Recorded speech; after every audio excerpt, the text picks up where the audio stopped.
everybody, it's Mrs. Rose. Today we are going to be talking about an American classic. We are going to be talking about the chocolate chip cookie. They were invented in Massachusetts in 1938 by a lady named Ruth Graves Wakefield. She owned a restaurant called the Toll House Inn. And that's going to come, you'll understand that in a second. It was a super popular restaurant that did like home cooked meals. And she was making a cookie to go with their ice cream for dessert. And originally she had done like a pecan one, and she wanted to add a little bit more sweetener to it. So she took Nestle chocolate bars and cut them into chunks and put them into her cookie batter and created a chocolate chip cookie. She decided to give Nestle the recipe in exchange for, it's kind of a rumor. Some people say she got a whole $1 for it, and some people say it was a lifetime supply of chocolate. I hope that it was the second one. It spread across the country during World War II when soldiers would get care packages from Massachusetts, and they would share with their colleagues and their fellow soldiers from other parts of the United States, and they would share the cookies and the recipes, and that's how it spread.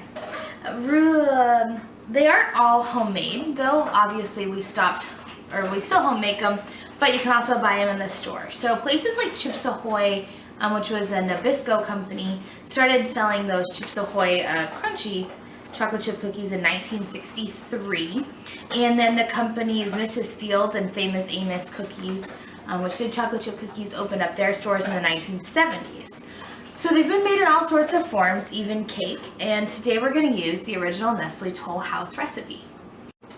Alright, so for this recipe, you're going to need 2 1/4 cups of all-purpose flour, a teaspoon of baking soda, a teaspoon of salt, 2 sticks of softened butter, 3/4 cup of granulated sugar, 3/4 cup of brown sugar, a teaspoon of vanilla, 2 eggs, and 2 cups of chocolate chips. You can also put in a cup of nuts, but that is optional.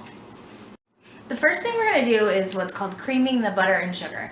So you put your softened butter into the bowl. There we go. And we're going to put in, I'm going to start with the brown sugar. Put in my little attachment and just let it mix. Oops, you should probably plug it in first.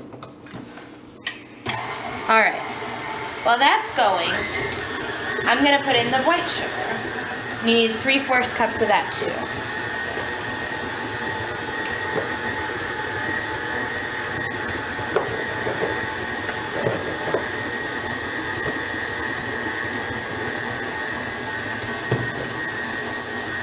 We're going to put that in there and let it go until it's super creamy and fluffy. We're now going to add the vanilla. So you could use any kind of vanilla extract. This one is the pure, which is why it's a little bit darker than normal. And we're just going to keep letting that go until it's nice and fluffy. Now that it's like blended and creamy, we're going to add eggs. And we're just going to add them one at a time. And you want to make sure they get fully mixed in before you add the next one.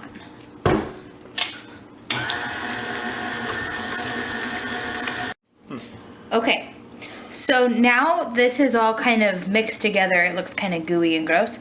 We're going to add in our baking soda, and I'm just going to keep this kind of mixing a little bit. And then we're going to add our flour, and we're going to add it just a little bit at a time, so that way when you put it in, it doesn't go and get the whole room covered in flour.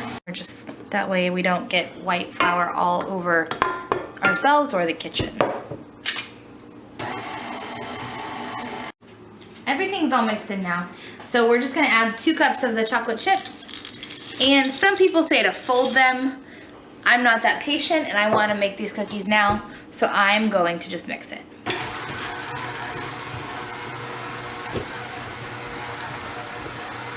Now that everything's mixed up, I've preheated the oven to 375 degrees. I've also cleaned up my kitchen a little bit just because I don't want everything in the way. We are going to now take the dough out by the spoonful. I'm using my little spoon to do that. And we're just going to take little spoonfuls and put them out on your cookie sheet. Make sure that you leave a lot of room because they do expand in the oven, they grow. And so you want to make sure you leave them room. not to bore you, so I spooned them out myself. They don't look perfect, but that's okay, they're homemade. So we're gonna leave one pan just like it is with the old school recipe. Then, like I've said, there's been a lot of variations.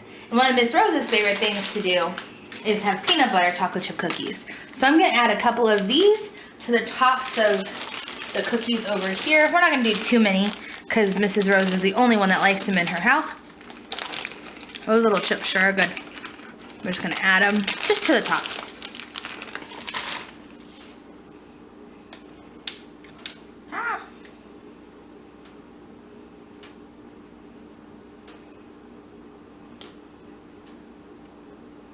Just enough to be a good bite when you get in there. Cookies are just about done. There they are. All right, we're gonna pull them out of the oven. Ooh. I'll put my mascara a little bit. And we're gonna let them sit for 2 minutes and we're gonna put in another batch. We already got one out of the oven, so here's what they look like when they're done. And they're nice and crunchy on the outside and really soft and mushy on the inside. So, I hope that you guys enjoyed this time learning about the cookie. I didn't know that there was history behind the chocolate chip cookie, but I think that Mrs. I forgot her name. I hope she enjoyed your lifetime supply of Nestle chocolate. I know I sure would. I really miss you guys. I wish I was gonna see you guys to bring you these cookies. I miss you all a lot, and I will see you guys later. Bye.